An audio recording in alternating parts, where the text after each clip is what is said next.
Good day, campers. Welcome to Subscriber Suggestion Day. Today I'm going to be adding a shelf inside our kitchen cabinet.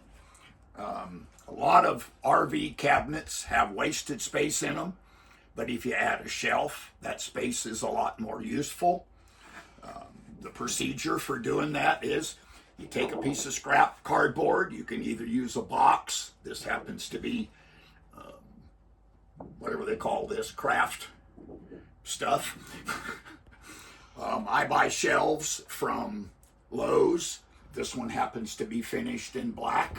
You could buy unfinished and stain it to match your kitchen. So what I'm going to do is get my tape measure this area, make me a template, and then cut a shelf. The first thing I did was I decided where I wanted the shelf inside the cabinet. I bought some quarter round trim from Lowe's, measured and marked, and mounted that quarter round to use as a rail for my shelf. Then I'm going to take my tape measure and measure the area where that shelf needs to go. And then I'm going to take my craft board and cut me a template that I can trim until it fits perfectly, and I'll use that as a template to mark my shelf. Taking my craft board, you can use a cardboard box like I said, I measured this particular area.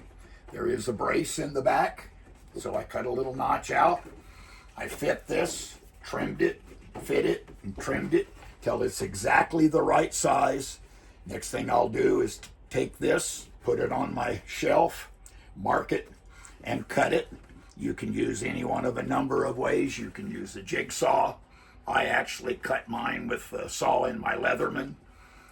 You can use a circular saw, and then you can put your shelf in. This is my finished shelf. It's cut exactly to match my template. All I need to do now is put it in the cabinet, stick around for a couple of seconds, and see a couple of other shelves that I have done. This is a shelf that I added in the half bath in the garage of our toy hauler.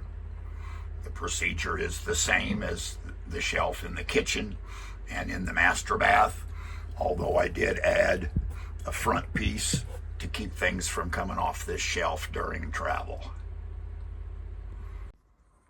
This is a shelf that I added in the main bathroom because I used a shelf from Lowe's. This edge ended up unfinished, so I found this rubber shelf edging on Amazon. I've put a link to it in the description to finish off this rough edge. The procedure for making this shelf is the same procedure as the one we're talking about in the kitchen. And this is the shelf now that it's installed. It fits, looks just like from factory. As always, thanks for watching, and please remember to like and subscribe.